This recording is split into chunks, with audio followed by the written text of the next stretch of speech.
dropped a video attempting to utilize the shooting that took place at the White House Correspondents' Dinner to create a pity party for herself. She even went off on. Oh yeah, sitting here like, What's going on, y'all? Good afternoon. I thought it was the morning still. Nonetheless, we are here. I haven't been feeling that great. This weather change is kicking ass once again, but here we are. You know, time to get back to it. We'll be healthy today. You know what I'm saying? But let's get into a few things. Flacco talking about Eric Kirk. Some other stuff I got planned for us to do. Nonetheless, y'all are I'm happy to be tapped in with y'all, and y'all know what it is, man. Let's get started. Drewski, among other people. It is one of the most performative videos. Like, I hate this lady so much. Everything about her is disingenuous, it's fake. Facts. And her trying to utilize this shooting to create this pity party for herself is just the new low that I'm not surprised by at all. Yeah. It seems to me that nothing will ever be enough for the evil in this world.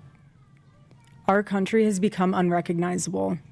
These people have perverted the truth to the point that they motivated. You want to know the funny part about it? The murder. Drewski, when he made his video, he literally had this face on, and bro, it's like there's just a darkness there, man. I don't know what to tell you, but there is a darkness there. Of my husband. They have continuously tried to assassinate the president. Look at it. And anyone who stands in their way is labeled hateful, racist, fascist, and every other. He talks so slow, so let's hurry it up.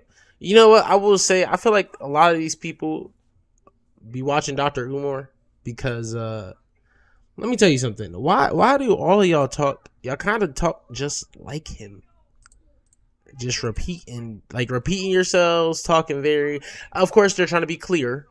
Everybody wants us to be clear, but sounds very, very, very much like Umar.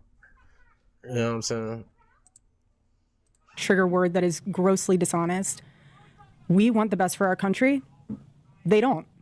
This is why Charlie started Turning Point USA in the first place. He didn't trust the radicalized liberal teachers. And this past Saturday, it was a school teacher, of all people, a school teacher, that attempted to change our history for the worst with bullets. Watch how this narcissist centers herself in the middle of this as if she's like the main character. She was not the target. They were not looking for her or going after her. Nobody gave a damn she was there. But she centers herself in the middle of this as if she's like the main character of the story, as if she's like the sole beneficiary of all the headache, trauma, and pain that came from that night. And honestly, that's one of the bad parts about, just her in general. We have constantly seen her kind of basically like, she's just doing a lot of pandering, which is fine. But at the same time, too, you can't be mad at people for not, hopping on the train, the angry train. Like, bro, ain't nobody trying to do that. It's just, I don't see the point in it. I think that it's actually disgusting. She's used a lot of her husband's, passing as a badge to get in places, to be seen, as, I don't even know.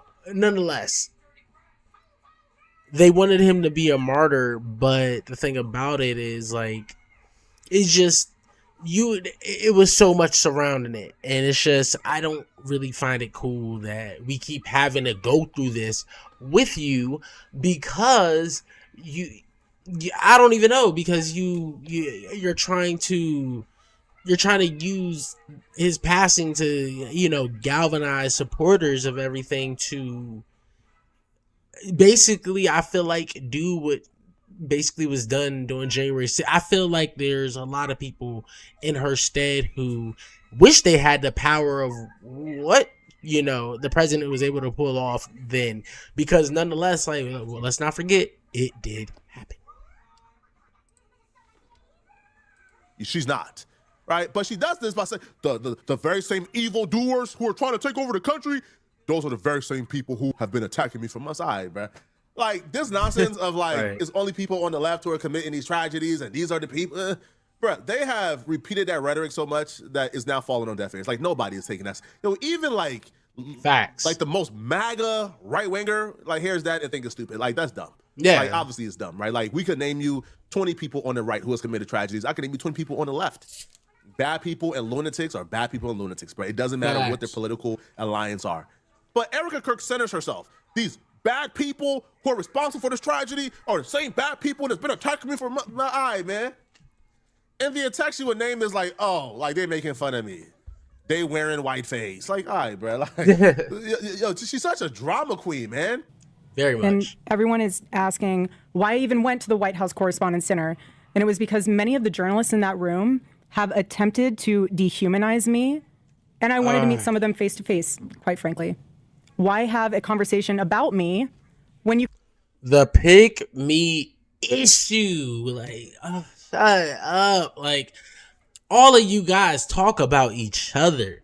Y'all talk constantly, and yet it's a bunch of like a bunch of people in America who still get left in the dust. So who cares? can have a conversation with me? So, for example, a journalist from the Daily Mail came up to me. Drewski did it She right, introduced bro. herself, and she was very gracious. She was saying, "You look so beautiful. I'm so I sorry want for him to your put loss." the makeup Keep back this. on. The reporter walked up to Erica Kirk and gave her the level of kindness they've been asking for months. That's the Yeah. level of kindness they've been asking for. For people on the left to treat them as if they're not monsters, to treat them as if they're not supporting active atrocities, right? To treat them as if they're not supporting a war that's committing an Right. active genocide, that's committing war crimes after war crimes, as if they're not supporting a war that's leading to schools where little girls end up being bombed. These people are supporting a war that has seen hundreds of little girls being killed and murdered. He was focused on them little girls quite a lot, I ain't gonna lie. But people on the left should be kinder to them. And the reporter walked up to her and gave her the level of kindness they've been asking for. And watch how nasty Erica Kirk's own admission was to the lady who walked up to her and be nice. And apparently, like, she was nasty to the lady because the lady worked for a course she publication that Erica was. Kirk felt like has been unfair to her. Because of course. But isn't this what the Correspondents' Dinner is for? For everybody to come together and for one night be bipartisan, chop it up, and actually try to build some type of camaraderie? Like, isn't this what this meeting is about? So she walked in something that she's never been to and tried to disrupt the culture and make herself a victim. To which I replied, "It is so nice to put a name to the face, especially with all of the slander, the lies, accusations that are out there surrounding my husband's murder and myself." And I said to her, "You know what's so interesting?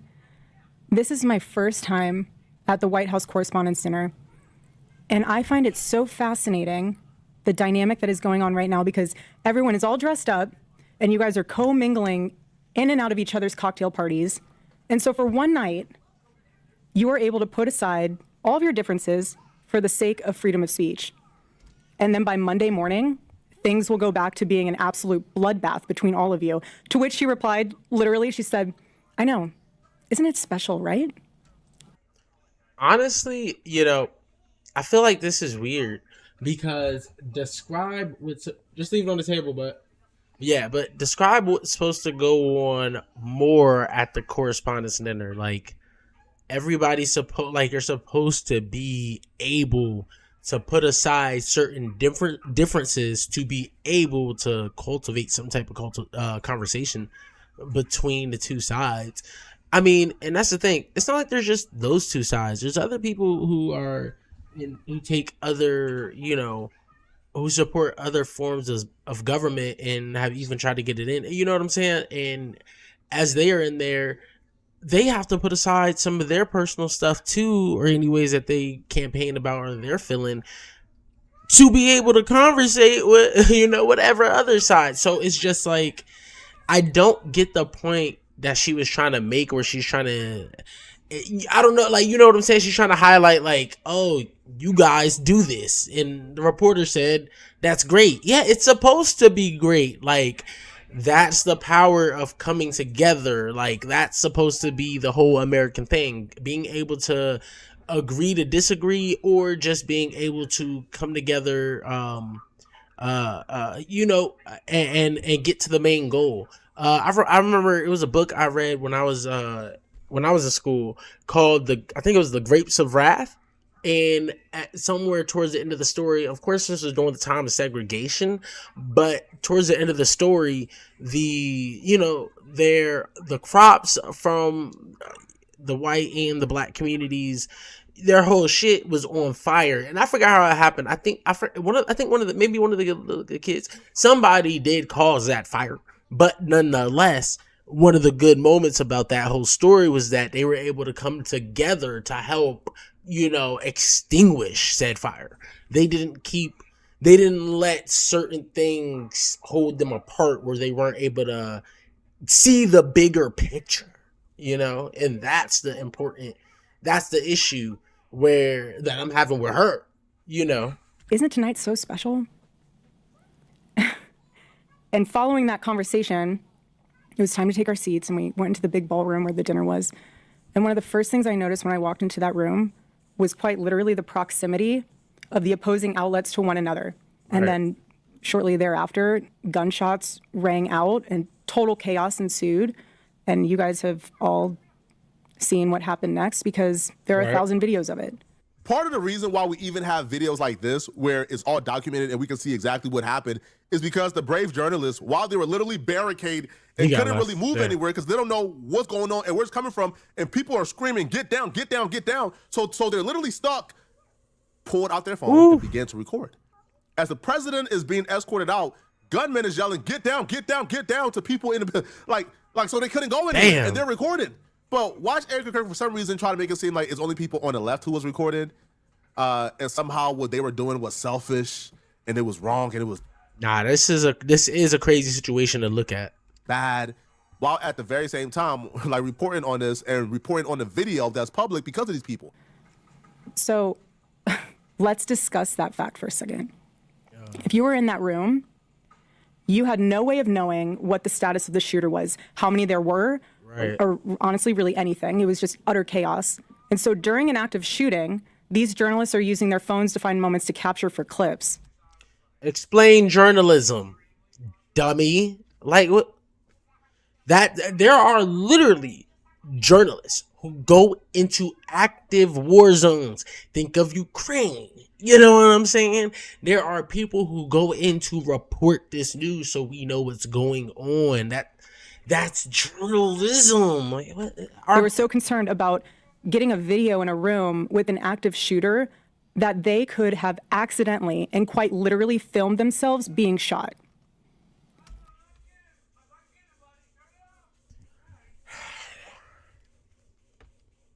I think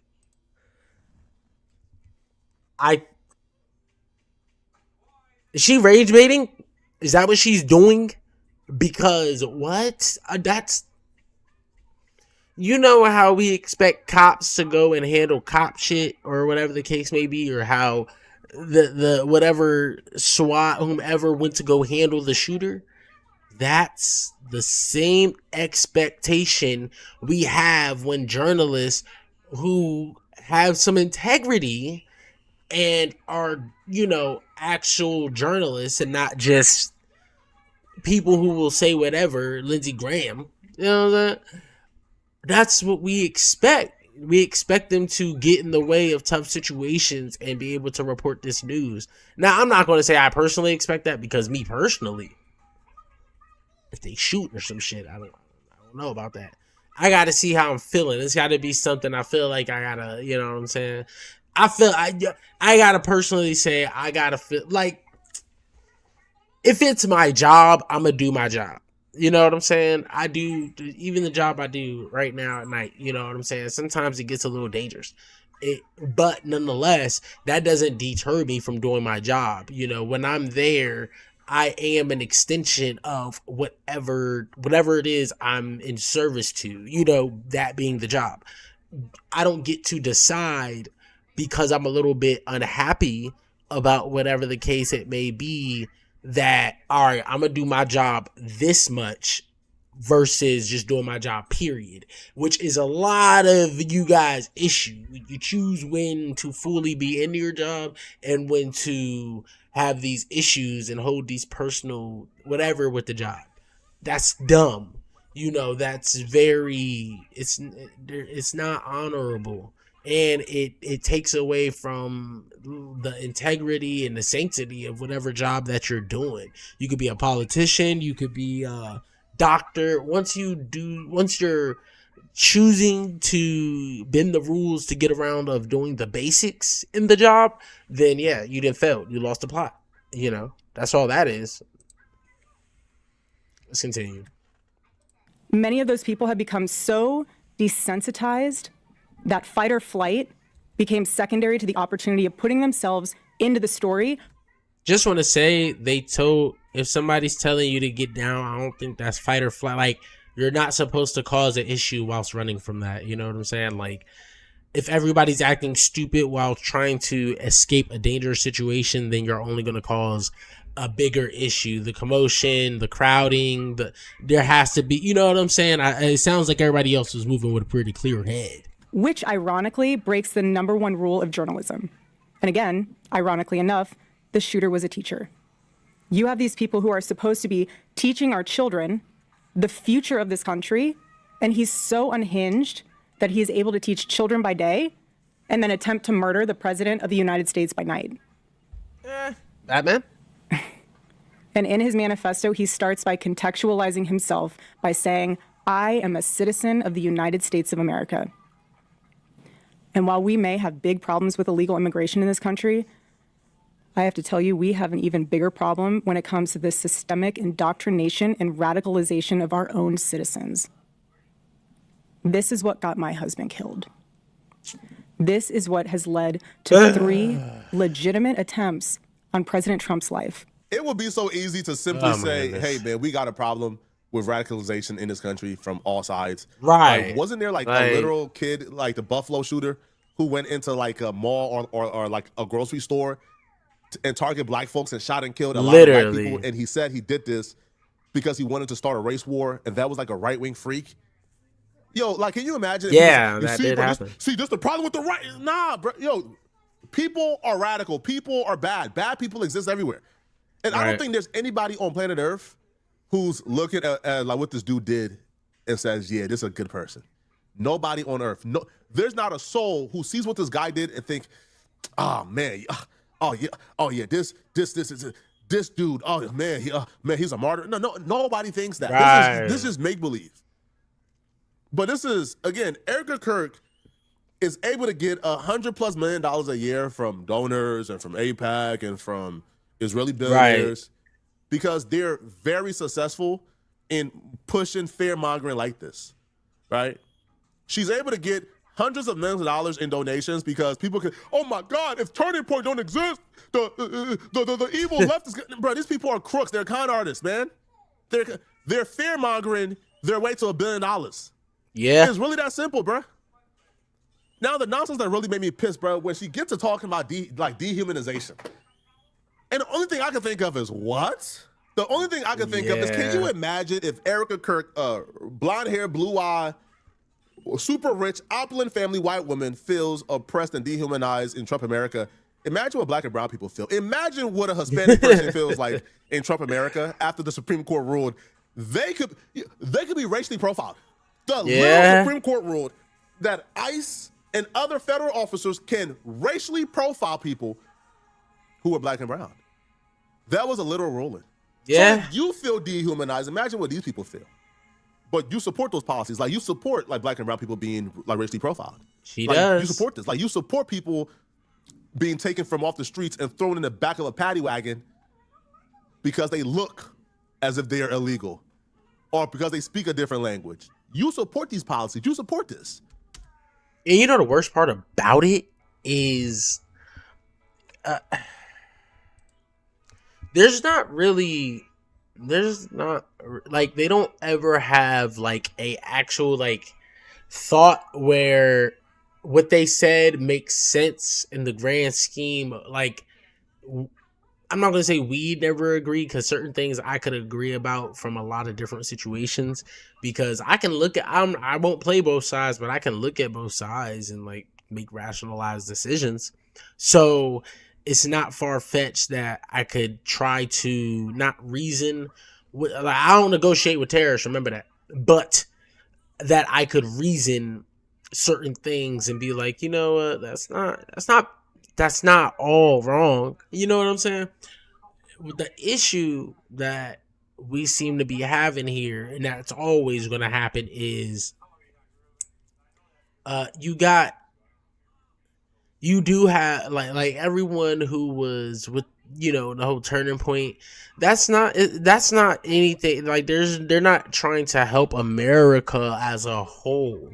Like if they got together and say, you know what, our goal is to stop world hunger, or not even world hunger in America, or homelessness in America, then that's something that I could sit here and be like, okay, all right, I can get with that. Like I would like, you know what I'm saying? You don't even have to think about why you would need to get with that type of situation, because it already sounds prevalent enough that you would support it. You get what I'm saying? If certain things you support without having too much information, once you hear the grand scheme of it. But certain things that need a whole bunch of explanation usually come with a lot of different caveats, and some of those being subservience to, you know, a certain systematic approach or government or whatever the case may be. I mean, you have plenty of people who I want to say are great at leading certain things or whatever the case may be, and great at amassing a certain amount of followers to believe in what they believe, and those are the most dangerous people. And, you know, I'm not saying like, you know, Kirk was dangerous, but you could also argue that, you know what I'm saying? I do think the way Erica Kirk goes about doing things is very dangerous, because if she has enough people to support some of that, some of that rhetoric, things could definitely go left. You know, I do think that. So if you feel dehumanized, imagine what my friend felt when he was confronted by federal officers. He says, I'm a citizen. Here's my ID. Here's my social security number. I'm sorry, sir, I don't walk around with my birth certificate on me. Right. And he was literally taken from off the street, thrown in the back of a paddy wagon, kidnapped and carried away to go prove that he's legal. And I can speak firsthand to that unbearable toll that this must take on our First Lady. There has never been a president who has faced this many assassination attempts in Americans' entire history. But the crazy part about the First Lady is that she's also a foreigner. Like, so, but.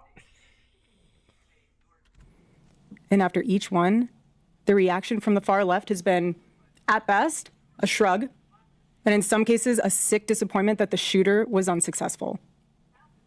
We are all human beings. And if you can just pause and just take a minute and ask yourself, how would you feel if even just one person made cruel jokes about the attempted murder of your loved one? She's just lying. Like, this is just a literal lie. Like, Jimmy Kimmel filmed that episode before the White House Correspondents' Dinner shooting. It was way beforehand. So how can he be talking about that shooting or Trump almost dying that night? Like, what? No, he was talking about Trump being really old and his wife seemingly handsome. And yeah, it's just crazy because like them attacking Jimmy Kimmel is insane. And you know, I'll probably insert it when I actually like post a video on YouTube. But he literally made a joke about the president being old, Melania being younger than the president, and you know what I'm saying? Like, not that he was going to get hurt in any way. You get what I'm saying? Like, there was that wasn't that at all. And you know, Comey, he recently also got in trouble because he posted a picture saying 86 whatever number President Trump is. And that's a term in the food industry, like 86 tomatoes. Like when somebody, like when you run out, hey, that's all it means. Like, we don't have it, you know, it's out. It doesn't mean take it out. You know what I'm saying? Like, you can 86 it out of a POS system, like a point of sale system. You can't take it out of a point of sale system, but that's all that means. It's literally cold term. It's like saying Nebraska for North, or just the letter N, period. You know how they do Charlie Tango. You know what I'm saying? So I don't know. And, you know, when he passed away from old age, his wife will simply be super happy. That was the joke. Has nothing to do with the shooting at the White House Correspondents' Dinner that didn't happen yet when he was recorded. Right. That is what Jimmy Kimmel did to the First Lady. Oh, my He God. said that she had the glow of an expected widow. The glow of an expected widow. Just 48 hours before Look at that that nightmare crazy almost ass became a face. reality. And this culture we're living in absorbs disagreement as a form of personal betrayal. It turns having an opposing viewpoint into a moral crime worthy of punishment. And here's what I've realized through all of this, truly, Like, having lived through quite if this ain't the pot calling the kettle black, literal hell these past 7 months, if you strip someone of their humanity long enough, you will arrive at the chilling conclusion that they don't deserve to exist at all. Every morning I wake up to a new headline lying about me. I have comedians dressing up in whiteface.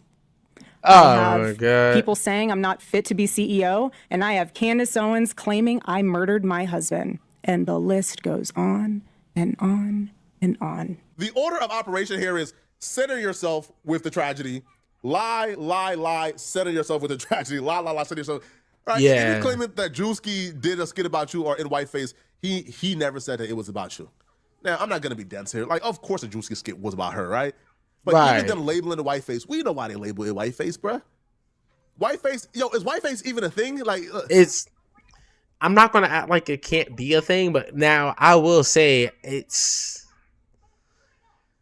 I don't really think like that's the thing when it comes to black comedy and like impersonating people. We don't need to dress up in a full, like, even if we're impersonating each other, we don't need to dress up in a full get up to look like you. We will make a voice and like bend our shoulders or just, you know what I'm saying? It'll be something small to make fun of you. We don't need to do all that. Drewski just has the pool to have, and the makeup artist to be able to damn near do any. But that man is 008. Let me tell you something, because there's just, I don't know how his makeup artist, I gotta figure out his or her name, but they do a great job when it comes to Drewski skits, bro. Like every single time.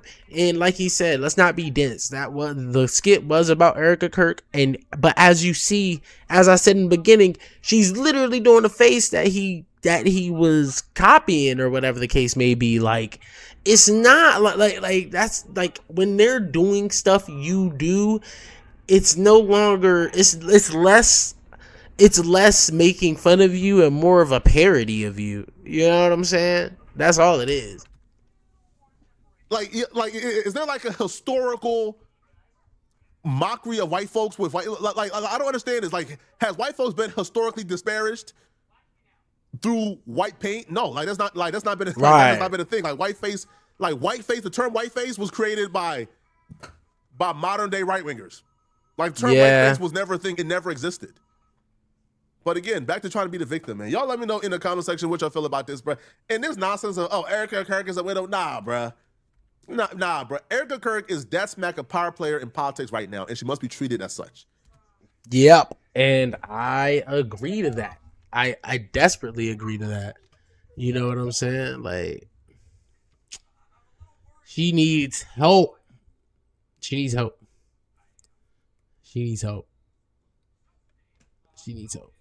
Yeah. All right. So let's get into another one though, because bro, oh man, it's just crazy. All right, let's check it out, because yeah, I'm so annoyed by Erica Kirk. Let me tell you that. It takes a lot out of me to not go in as hard as I want to go when speaking about her, but it's just so annoying. So we really getting a JJK modulo 2086. Bro, we really getting JJK modulo. Oh shit. Hold on, let me turn the screen on so y'all can see what I'm looking at. Look at this shit, bro. See, this is the thing though. I don't know if this is a fan animation. Oh no, that shit was just animated for. Damn, they did great on that. This is man. I like that. I like that. Yeah, we're definitely hopping on Invincible Versus today. That's happening. Yeah, bro. There's a lot going on here. Hold up. Hold up. You know, and that's the thing. I actually have a few different things I wanted to watch on here with y'all for today. And we're gonna get into it. Definitely there was this D Green joint. I don't even want to see this. I already know who will win. Let's see. Let's go to my history because I did have it kind of off to the side. All right, let's see. Like I said, there's a D Green. There's a. Let's see. Oh, definitely gonna do these. I want us to look at those today because I want to do a little thing with that. But here, definitely want to check out this Wayno situation. Shouts out Chigs, man. YouTube, Chigs. Get ready. You know what to do, Chigs. I find him. You know, I like Chick Smooth. Chick Smooth is somebody I really enjoy listening to on YouTube because Chick just got an intellectual curiosity about things. Well, damn, Wayno, tell us how you really feel. Oh boy, here we go, you guys. Now, salute to my guy, Wayno. You guys know I don't really mess with a lot of people in this YouTube game, but Wayno is one of those guys that I rock with. Make sure you guys go to his channel and go watch his content, subscribe to him. Wayno is finally fed up and he's telling the truth. Now, over the years, a lot of people have asked him about oh, shit. What happened between him and Dave East. Wayno used to manage Dave East. This was a true rags to riches story. Both guys were broke together, and eventually they signed a major label deal with Def Jam, which of course you guys should know by now. Once the label gets involved with you and your artist, a lot of people get involved as well. There's a lot of teams that the label assigns to you. Man, the thing about Wayno and Dave East is Wayno is... I think Wayno is one of those managers everybody wants, but he then, of course, over time, after the situation that happened with them, because he hasn't fully explained it, but you know, you can tell there's a lot of selfishness that was to play into the way that he felt, only because, you know, when you get into what he says a little bit, there's way more that goes into two people not working together, especially when they build something that's great. You know, it's the same thing with the Dame Dash and Jay-Z situation. You know, Dame always portrays it as it's this and he's not lying, which is cool, which I can honor, but in the sense of being like, you know, we would have to really get both sides and but yeah, and we'd have to be able to get both sides and to be able to, let me see, for the story to kind of coalesce in a way where it's not like scattered a bunch. So this is definitely one of those. I like Dave East as an artist. I will say that. Like, I think Dave East is definitely good. He's not at the level that he could have been, and half of that I do believe is because Dave East isn't pushing hard enough. Yes, you can drop mixtape after mixtape, but image and just marketing and certain things like that, I think Dave East could be doing differently, especially in this time when, you know, the media and stuff is moving how it's moving. There's plenty of things I think Dave East could be doing to have gotten him to be the best out in New York right now. You know what I'm saying? He could be in conversations that I think a lot of people may feel like it would be tough to have.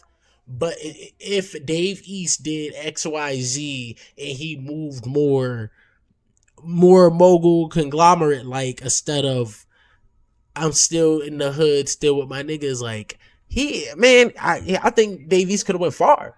I still think Dave East could go far. I mean, he's still a young guy technically, but it all depends on how you move. You know what I'm saying? Will we ever get a 444 from Dave East? Hell no. Hell no. But what we can get, we'll keep getting this music. It's just like there's a level to the shit. And he's not, I don't think he's trying to be on that level. Like, that's just what it is, to be quite honest. And sometimes, if you and your artist are not super locked in together, things can get a little bit confusing. Now, Wayno recently did an interview last month with DJ Vlad, and he spoke about his relationship with Dave East. Now, maybe I'm tripping, but from that interview, Wayno kept it pretty cordial. He didn't go on there bashing Dave East. He didn't go on there trash talking him. He didn't go on there to expose any of their private dealings. However, according to Wayno, Dave East felt a certain way about it. He pulled up on Wayno on Instagram DMs to lightly press him about it. Now, maybe Dave East felt a certain kind of way because Vlad has been trying to get him to interview on his platform for the longest, and every single time they're supposed to interview with each other, Dave East backs out. So maybe that might have been a reason why he was not happy to see Wayno speaking on them on Vlad's platform. But you know what? That's what I'm saying, bro. That goes back into what I was saying. He could be at a level, but nigga, if you're not going to go do your interviews and shit like that, don't stop scheduling this shit. Like, bro, just stop. Because at a certain point, you're not just wasting my time. You're just wasting time. You know what I'm saying? Like, that's all that is. You're just fucking wasting time. Stop wasting time. You know, annoying. Well, Wayno did an interview with I Say That to Say This podcast. Please make sure you guys go check out their channel. Go check out the full interview and let them know Chick Smooth sent you. Looks like Wayno is officially on bad timing with Dave East, and he's no longer trying to spare his feelings. Wayno called him selfish and also told him, bro, I could really throw you under the bus and let people know exactly what went on between us. Here's what he said. You know, you had a big impact managing Dave East's career, you know what I'm saying? It's people have spoke on like how hard you were going. People say you went overboard, you know, for that situation there. Yeah. Looking back at it now, right? Is there anything that you feel like you would have done differently when it came to that management situation? I would have kept it more business than personal. Yeah, you had your heart in it, you mean? I would have kept it way more, no, just my relationship with him. Mm-hmm. I would have kept it way more business and personal because I'm going to keep it 100, bro. I don't have no relationship with Dave East at all. Zero. No, we don't have no relationship. And just most recently when I did Vlad's interview, when I spoke about him, one thing, niggas could call me whatever they want. Mm-hmm. I ain't a bitch and I ain't a liar. Mm-hmm. That's two things I'm not. I'm not a bitch or a liar. Word. So when I spoke about him, he hit me and he was like, damn, all that. And I'm like, oh, nigga. what? Mm-hmm. Me telling the truth about like my experience with you. I didn't throw you under the bus, which I really can. Mm-hmm. I don't know what camera looking at me, but yeah, I could throw you under the bus. But I didn't do that. And I don't like, the thing is like with niggas, bro, with this rap shit, niggas respect the white man way more. Mm. You wanna know why? Because the white man don't get personal with you. Mm. The white man don't let you in his home and let you be around his kids. Mm-hmm. The white man don't tell you how he feel about you personally or share personal things with you. Right. And when you do that with a nigga, niggas forget that. Mm. And then when they forget that, you forget the foundation of what it was that we built. So yeah, we don't have no relationship, and I don't even care our relationship with that nigga. Mm. You know what I mean? Because end of the day, I put in a lot of time for this nigga. You know what I mean? A lot of time as far as work, resources. Yeah. You know what I mean? Because I cared. It was two things. It was one was this. I was doing management. I had a couple of artists that I worked with that it didn't work. And then I had one that I was like, all right, if I could get one to work, it's gonna grant opportunity, not just for me, but for whomever that is. Mm-hmm. And I could really build something off of that. And we built some real shit. Mm-hmm. And at the point where we built some real shit, that nigga's selfish ass ways is what crumbled everything. You know what I mean? I know like this is the first time I'm even speaking about this, and I don't mind speaking about it because I will speak about it more in detail on my platform if I feel that way. Man, damn. You know, it's so crazy too because what the fuck, bro? Like, I don't think Dave East has a lot of haters in the game itself of people who, you know what I'm saying, don't like him or maybe have worked with him, you know what I'm saying? I've done a lot of background here and there. I haven't heard anything too bad about Dave East. Now, that's also a thing to say. People are different behind closed doors or whatever the case may be. So it's not to say that, hey, maybe Dave East wasn't this type of guy in their situation.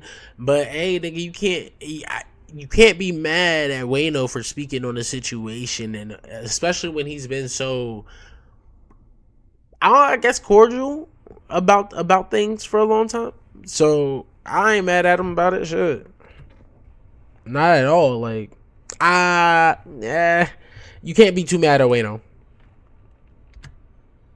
Oh shit, wrong screen, y'all. Sorry. But I'm not gonna sit here and lie.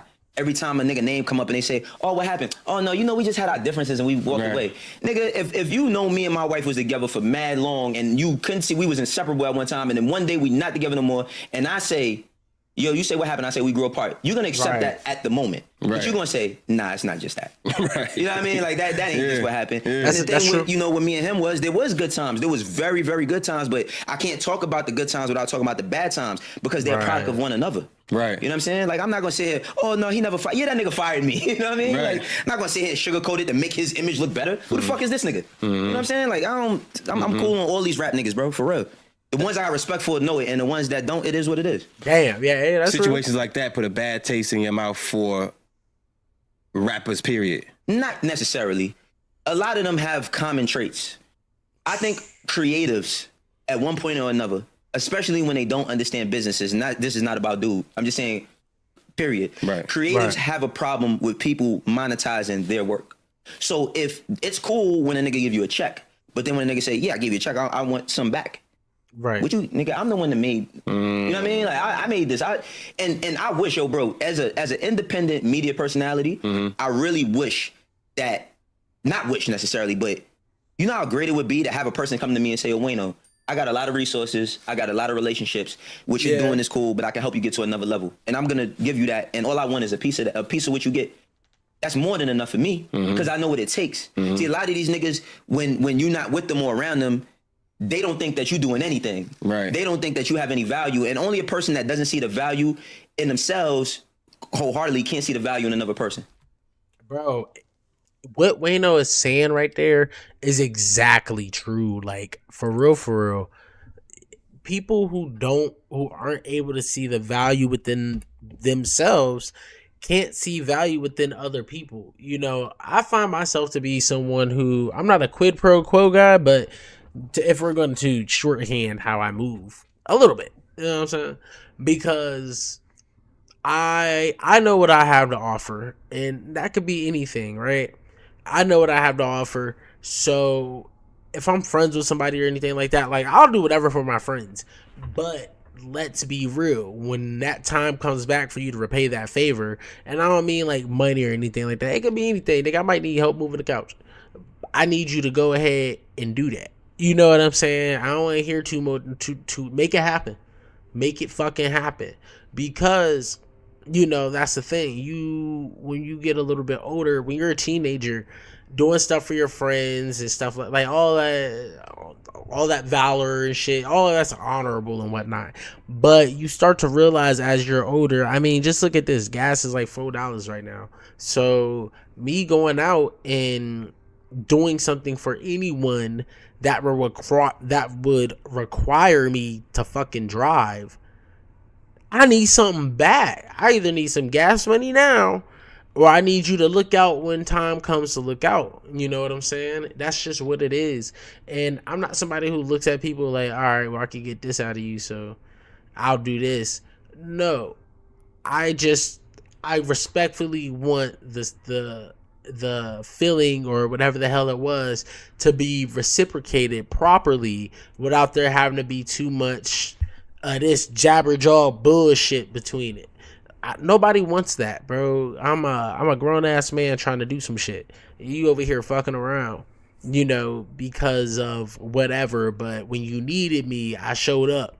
I show up with I'll show up with not too many issues, bro. I promise you. Like, I have a lot of friends right now that tell you, like, bro, I pretty much do a lot and anything for niggas. Don't really care. But if I need you to come back around time, when I need you to come back, whatever the case may be, nigga, do that. Because you're going to lose the availability that I make myself when it comes to you. You know what I'm saying? And you could say that's petty or being picky or whatever, but I show up 100% of the time, damn near, you know, I don't fuck around. We came here to do this. Let's get this done. I don't need, when it's my turn, there to be all this rigmarole. You know what I'm saying? Nobody has time for that. And I feel like being a good friend is when you understand what your friends need, and that could be money, blah blah blah, and being able to make the best decision on how to be a good friend in that situation. Whether that's telling them like I ain't got it, but I can do this, or you know, saying I ain't got it, and then have them being a good friend also and understanding like, damn, at least you hit me back, because you hit a motherfucker up and they might not hit you back. That happens. You know what I mean? Like fire. I value myself, and I know what I put into what it is I do. So the people who try to help me do something, I value their time. I value their commitment. I don't give a fuck if it's just making a phone call, a text message, or email to tell somebody about what it is I'm doing, or to bridge that gap a little bit further. I value that. Right. But when you don't value a person, you can't. All I am is a dollar sign to you. Right. And why am I getting what I'm getting? And then one last thing I say, bro. You know how crazy it is to hear you stole something from a nigga. That's crazy. A nigga say, yo, I heard you was. Yo, let me tell you something about niggas in the hood, bro. These niggas don't know nothing. They start making shit up. Yeah. Yo, niggas will really be in the hood and have no information. Say, oh, he had to steal something, or Tinfoil hat ass. That's not how shit be going. They saying that's why he fired, because he stole bread. No. Okay. It wasn't that at all. Okay. But I'm saying I heard people, not from him. I'm saying like people in the street. Period. Okay. Or niggas say, it get back to me, niggas say, yo, a nigga said you did da. I'm like, who? The nigga that don't got a job, that ain't been to the dentist in 20 years? Like, this nigga gotta say so and anything I do? Yeah. Nigga never been in an office, nigga can't even read. And gonna say to another nigga, no, bro, these niggas really can't read. These niggas be dumb, broke, bum ass niggas that just sit around talking all day, smoking and just talking and saying, yo, you know what had to happen? These 10-4 hat niggas, you know what had to happen? I think it went like this. Why? Yikes. Now, obviously, when it comes to Dave East, the guy's talented. You cannot deny it. He's lyrical. He's had a lot of collabs with so many different artists in mainstream, which leads you to ask the question of why he never made it to mainstream himself. As you guys know, if a certain artist does not have the work ethic, sometimes they do get in their own ways. For what it looks like, that might be the case here with Dave East. He's somebody that could have been the face of New York City right now. And sometimes when you start feeling yourself a little... Bro, I fucking said it. That's exactly what I'm saying. Dave East has, for one, the image. I think he has the right relationships, and I also think he just has a very good style that capitalizes on exactly what New York is, how they talk, how they bring shit to the table. You know, I mean, he has it all to do it. I just, like he said, bro, Chigs ain't never lied. Fucking work ethic, bro. That's all it is. Too much. You really don't want anybody to hold you accountable. You want yes men around you. People that are going to sugarcoat things and tell you exactly what you want to hear. Maybe I'm tripping, but seems like that might be the case with this Wayno and Dave East situation. You guys get in the comments below. Make sure you guys go check out. Yeah, make sure y'all definitely check them out, bro. Because honestly, this is my first time hearing about them. I'm very happy I was able to get a chance to even hear this. Shout out Chigs too. Make sure y'all go follow Chigs Move, because this is the rap politics and the rap game shit you really want to know. Not all I don't give a fuck about Drake and Iceman and all this streamer bullshit and whatnot. You know, you might see me do a video on it, but I'll be honest, bro. I'm honest. I love the rap game. And even to the sense of everybody talking about, oh, rap is boring or something like that. Like, I think that shit's bullshit too right now, because rap isn't boring right now. People are working on things. People are constantly coming out with something, bro. Unless they came out with it and they waited and, you know what I'm saying, they're timing it.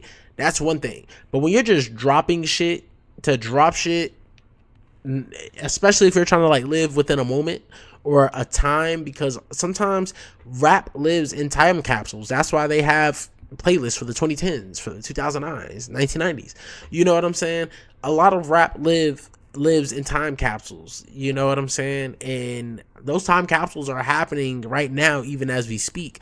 I like where rap is right now, where it's not at the forefront of everything, because now it gives time for other artists who actually may be good and actually may be saying something. Now, every artist ain't gotta be, you know, innate feelings, prolific, you know, shit like that. But hey, shout out Fred, man. But I want rap to be able to get back to a point where it's not held back by certain people being in the industry, because I do feel like rap was never supposed to be this big, massive, in your face thing as it is. I feel like rap, where it naturally was, where people were inspired, and you see other cultures copy us and do things. I feel like rap was great there. Yes, give us our credit, give credit where credit is due, but rap was great when more people were kind of copying it, because we were always in the conversation.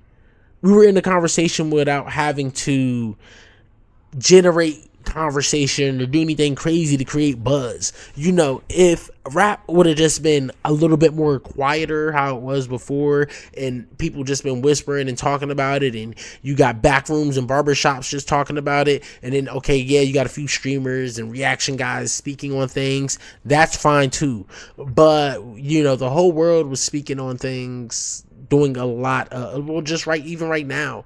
And I think it would have been better if the rap battle still happened, for one, but then also, that was what got people talking about rap, and then it could have died again. That would have been a better situation for Drake, period, too, because people would have been coming down off of things over time. But since you got all these people speaking on the situation will never die. Even if there's a new situation within this, this rap odyssey story here, the first part and the parts where motherfuckers lost the worst and people reacted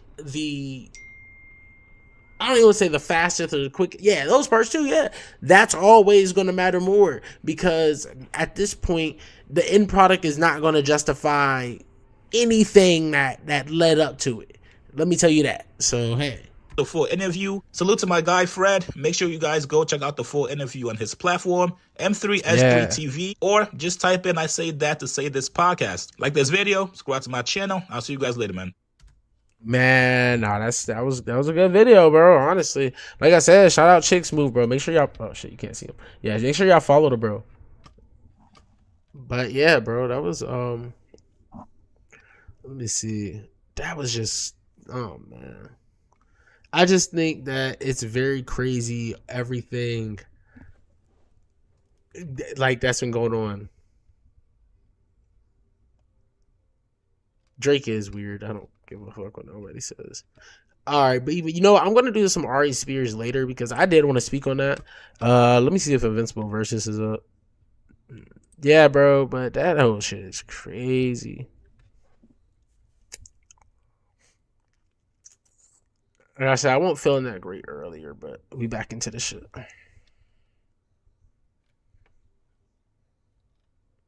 I don't know when Invincible Versus is gonna be. Let's see.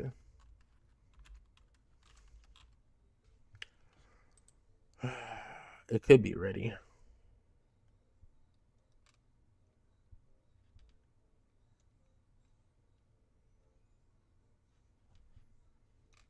So is it ready? Bye. Standard edition. Nigga, where's the Game Pass version of the game? Bitch, I did this earlier. I'm not going through this right now. Recently added. Coming to Game Pass. Okay, let me see. No. I really gotta go through this. Why are they making me do this shit?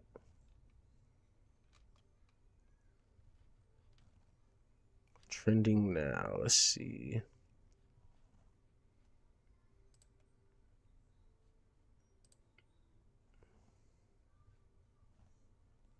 Zero Suit Mark is fire.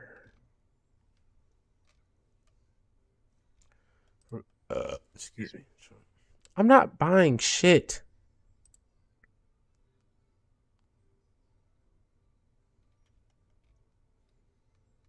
Where's the Game Pass version? You know what? This is when you go to the internet. Yeah, you know what? I'm not using my phone. I have a, Let's look it up, y'all.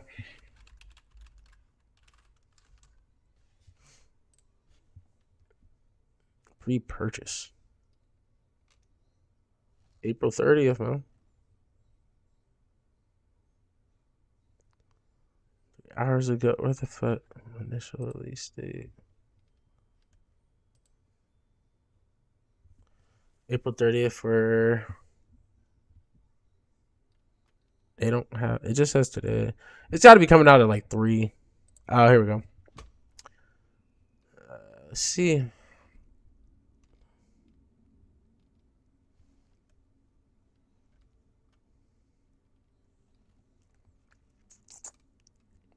Friday, May 1st. New York, 1 p.m.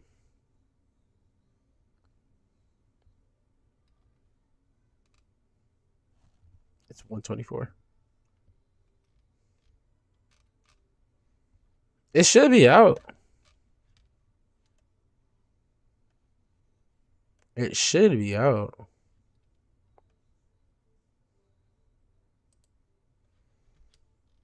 It says launches today.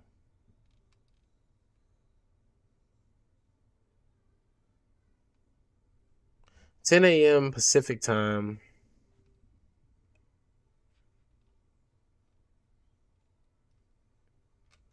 So it should be ready, right? Or am I tripping?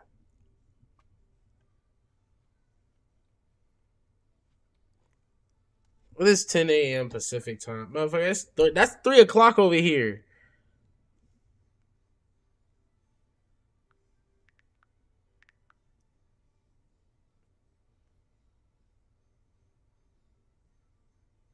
Yeah, so it should be out. It says fucking 3. It says at, let me see.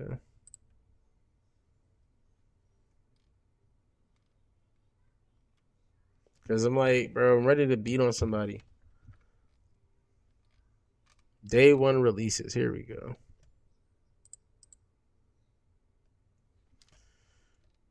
Why are y'all making me do this? Where the fuck is Invincible? Y'all see this shit, bro? They got me over here finna foam out the mouth, bro. Like, what's going on? Store. Oh, that's fire. Mouse PI for hire. I cannot wait till Fable drops. That shit's gonna be fun. Actually, I'm hoping it will be fun. But games coming soon. Okay. When the fuck is it coming soon?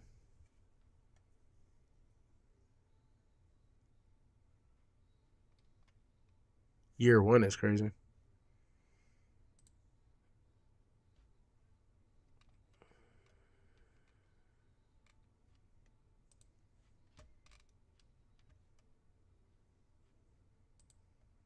I mean, I guess it'll drop when it drops. I don't fucking know.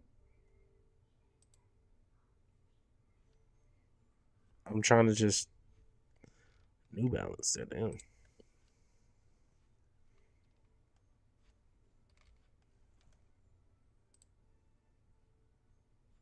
See, this is the thing. Where?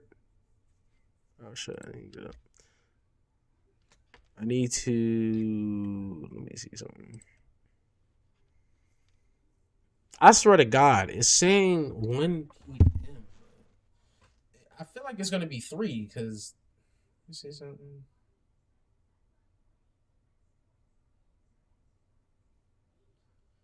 Now I do have to go on my phone. Like.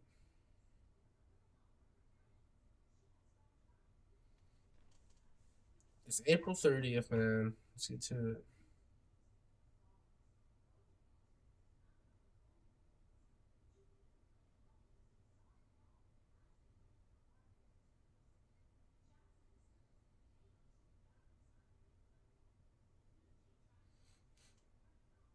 Bro, what?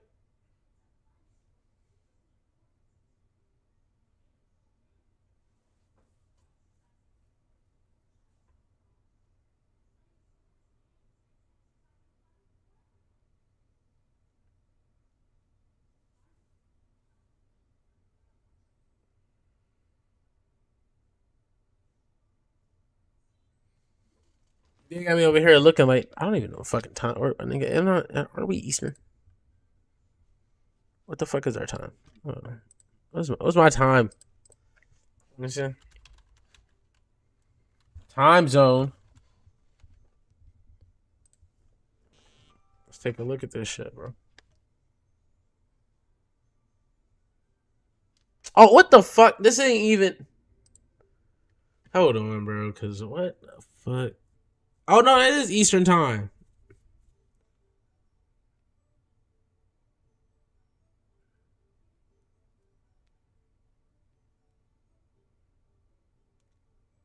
Yeah, it's fucking Eastern. No, it's not. Hold on. Yeah, it's Eastern time, but like, where the fuck?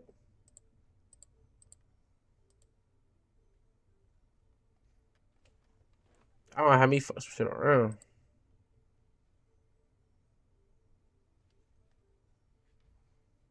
It's like, do I even feel like Gregorian calendar? I don't even have a different type of calendar. You gotta download that shit? This is crazy. Show time and date in the system. Sure, what the fuck? Additional clock. Ow. Language and region. Yeah. Why are y'all having me working so hard?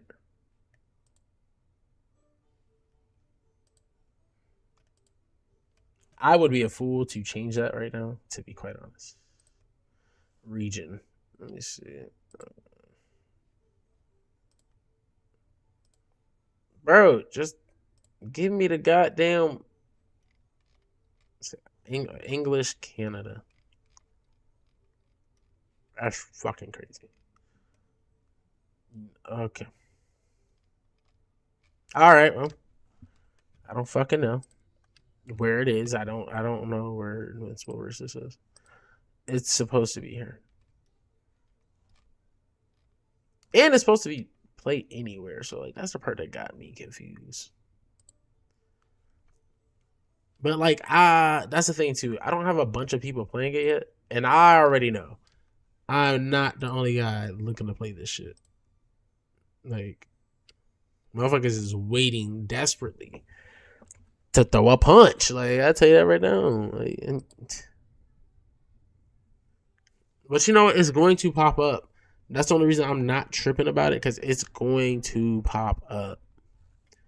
Like, it would be crazy if it didn't pop up. Let me see. I got friends playing right now, right? Let's see. Anybody doing versus? Nah, this is weird. Nobody's playing versus. Yeah, nobody's playing Invincible versus. Included with Game Pass. See, that's what I'm confused about. Because I'm not buying a goddamn thing. Let me see this real quick. Oh, hell no.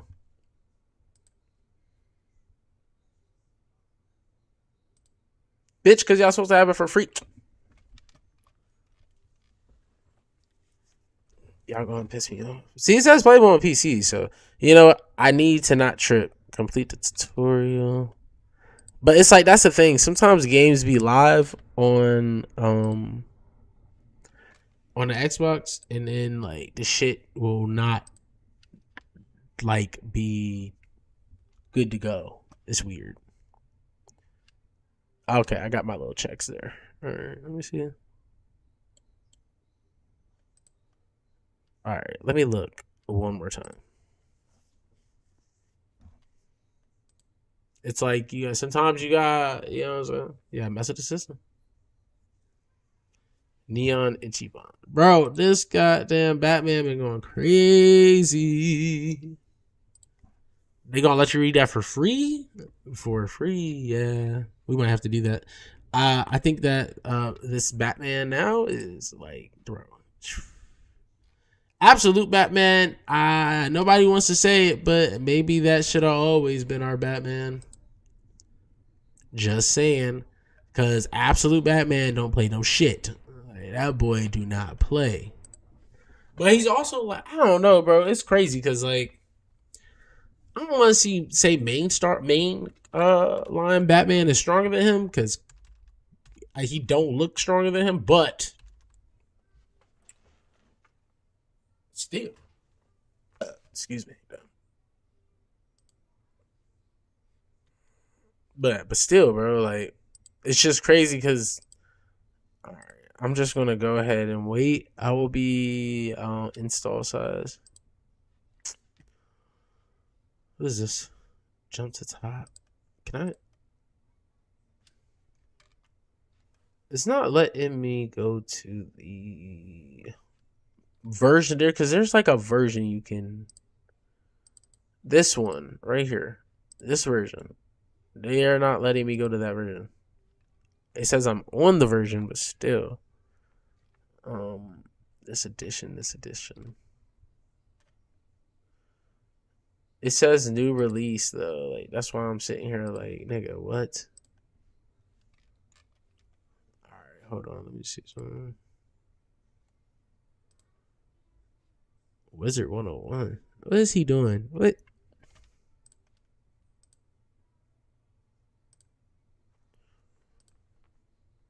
All right, so like I said, I'm guessing this is going to reset it so soon. TerraTech Legion. They have a lot of games dropping up here. They got Trepang 3 about to drop soon. So it's like,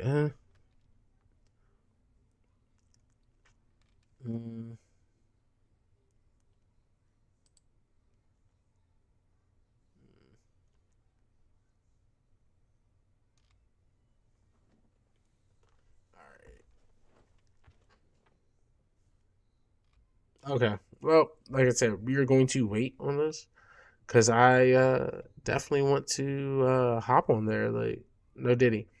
But yeah, I want to hop on no Diddy. I want to hop on Invincible versus Pretty Bad. That's I'm off today too, so I have desperately been waiting because that's definitely happening. Like, we're not going bullshit on that today. We're going to be throwing hands.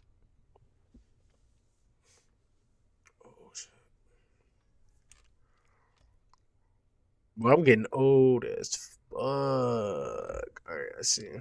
Yeah, but we're definitely gonna be playing some Lucid Blocks too. I don't know if you guys have seen that, but Lucid Blocks is fucking crazy.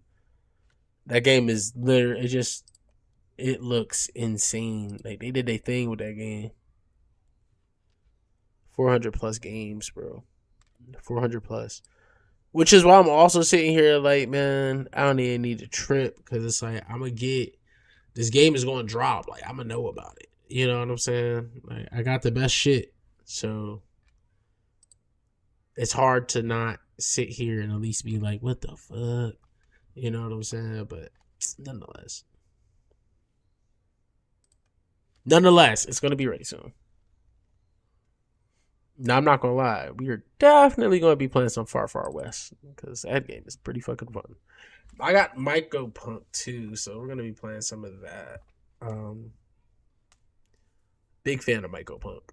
Actually, it's like the grittiness I need. You know what I'm saying? All right, let's get ready for this Far Far West, y'all. So I do have to. What the hell?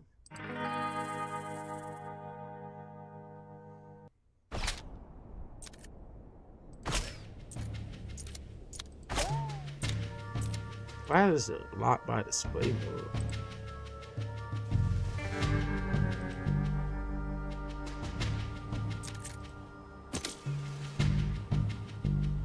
All right, here we go.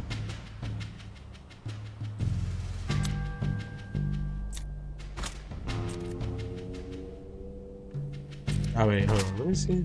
Where do I have these? Everything is very high. Medium. High looks good and runs well. Oh shit. High is best for PC, has enough memory. High is great and comes with a low. Oh shit. Okay. High is best for most PCs. Alright, let's see. High looks good and runs well. Shadow quality. Okay, pretty and fast. Ragdoll mode. 10. Actually, I go down a little bit because if you want more speed.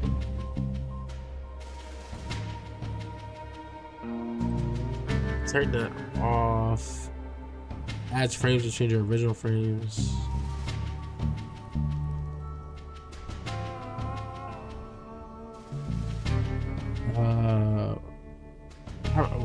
I gotta read some of that. I don't know. Is an image upscaler consists of rendering your actual image at a lower resolution, then using AI to resize it properly to your screen resolution. Okay. It's smooth and good for most people. This makes jagged lines look smooth.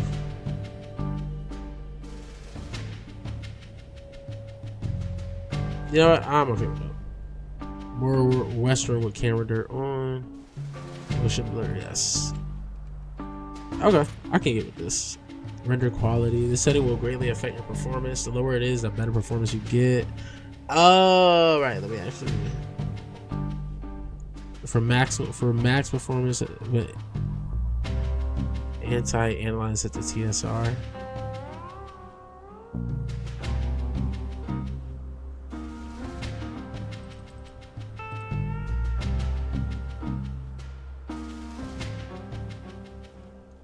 Let's see.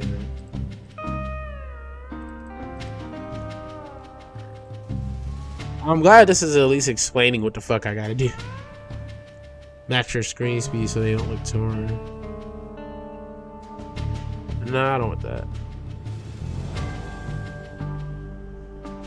60 or 70. Let's leave it at 60. Alright.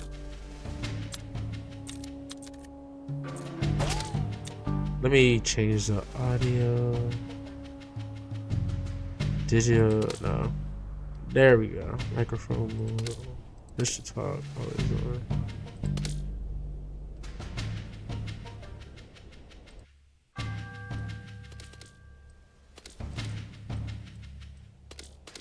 Alright, cool. Camera sensitivity. My bitch was 7.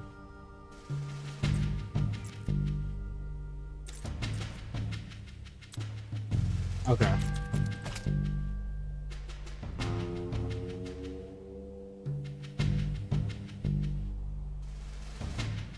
That's fine. Yeah, damn sure. Just apply everything. Alright, cool. I needed those settings because boy.